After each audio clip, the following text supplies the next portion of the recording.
Hey everyone, welcome back, or if you're just joining us, welcome to KSSP Podcast. I'm Spencer. I'm Katie, and today we're going to be talking about what to do and expect if you're planning on quitting drugs. So we'll talk about first the withdrawal symptoms for each drug. So first we'll go over opioids and opiates. So number one, there's intense cravings, nausea and vomiting, severe muscle aches and pains, extreme sweating, extreme pains in muscles and bones, cramping in limbs, feelings of heaviness in the body, crying, jags, which is basically just teary eyes, I think, is what they're trying to say there. I've never heard it called a crying jag, but yeah, the teary eyes do happen. And then there's insomnia, fever, cold sweats, runny nose, diarrhea, and death can occur when other medical conditions are present. And then we'll go over some withdrawal symptoms that you may experience withdrawing from marijuana. So that could be sleep difficulties like insomnia, headaches, mood changes, irritability, loss of focus, diminished appetite, cravings. You could have experience sweating, which could include cold sweats, increased feelings of depression, stomach problems, and or chills. All right. And then with alcohol, the withdrawal symptoms include nausea, headache, anxiety, shaky hands, sweating, insomnia, and vomiting, and then delusions, hallucinations, or seizures, high blood pressure, fever, heavy sweating, confusion, and racing heart. And then for hallucinogens, you may experience impaired memory, schizophrenia, anxiety, suicidal thoughts, depression, lessened attention span, difficulty with abstract thought, and or mental confusion.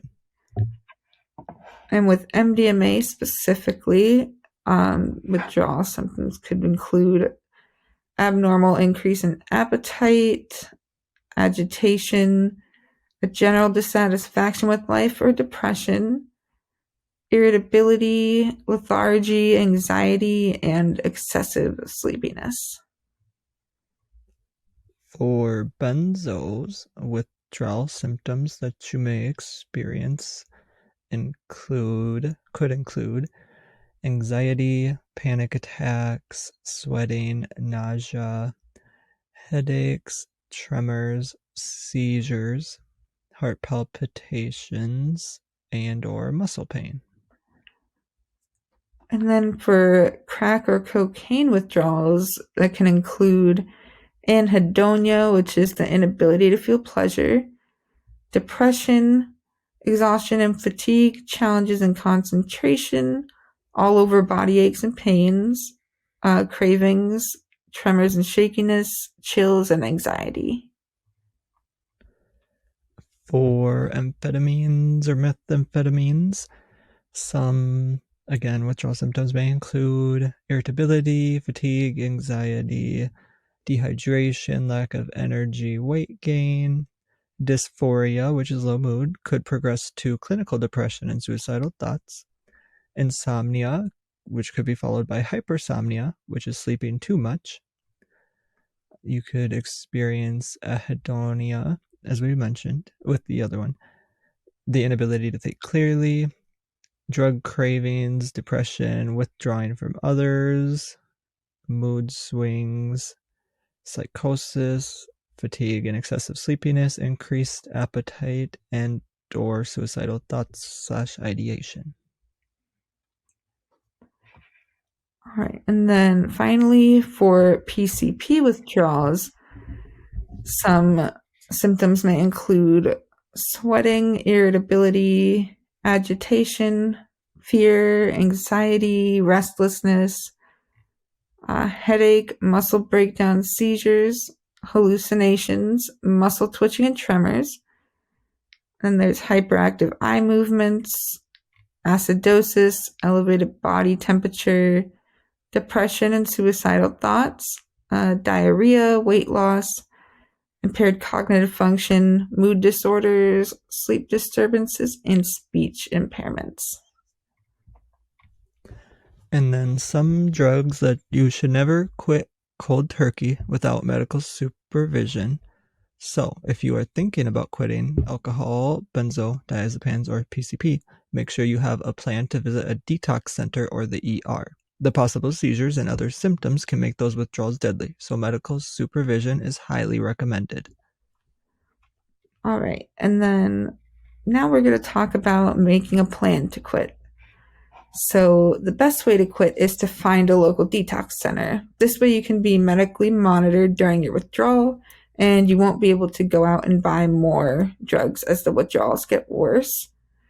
And if you can't go to a detox center, try your best to find somebody who can keep you company and hold you accountable for quitting as you go through the withdrawals. So consider getting medication that may counteract your withdrawal symptoms. And this can include anything from anti-nausea medication, pain medications like Advil and ibuprofen, like Suboxone or methadone from a doctor if possible, etc. And not quitting cold turkey will increase your chances of recovery according to research. And you also want to mentally prepare yourself for the withdrawals and cravings. A positive mindset that you'll be strong and resilient is going to help you get through your detox with more strength. You want to plan your treatment as closely to the end of your withdrawals as possible. Another option is to attend a treatment center that has its own detox center, and that'll help you quickly transition into treatment after detox. Whether you opt for inpatient or outpatient treatment is your choice, and either choice is valid, honestly. It really just depends on you and your needs. You want to be ready to cut certain people out of your life. If you're truly looking to quit, having active users in your life is going to be detrimental to your early recovery. And once you're in a later stage of your recovery, you're most likely just going to see that it's best to keep these people out of your life anyways. At least most of them. And you want to build a solid support system. If you're struggling to feel support or you just want to have others in your life who understand what you're going through, support groups are a great mechanism. While there's AA, NA, all of those types of anonymous groups, they can be a good option for some people. But if you're looking for a different program, or even if you just want to do an additional if you want to go to an additional group besides AA or NA or whatever your anonymous group is, I would recommend Smart Recovery. Smart Recovery is a cognitive-based approach to recovery. It's basically CBT for addiction. And it's also a support group. So I really like Smart Recovery, honestly. And you can also choose to go to multiple types of meetings, like I said, and support groups, both related to addiction and any other mental health issue you might be struggling with, if that's applicable for you.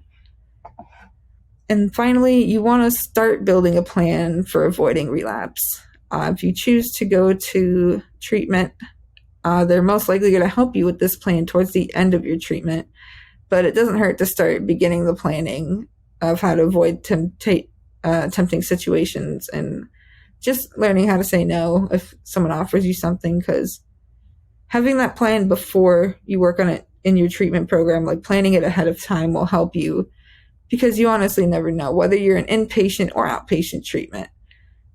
In inpatient treatment, someone could smuggle a drug in and offer you some, and you want to have a plan for that.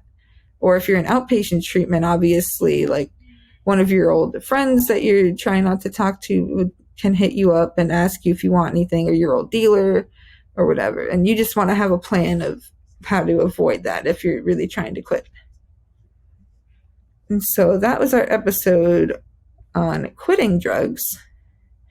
And in our final episode next time, we're going to be discussing our conclusions of narcotic pharmacology. And as always, you can leave a comment below if you have any topics you want to hear us go over in future episodes.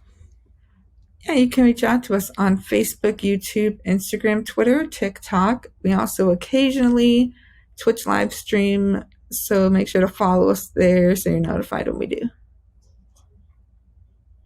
And don't forget to give this video a like, as well as follow or subscribe to our other social media accounts and turn on notifications so that you get notified of when our future content comes out.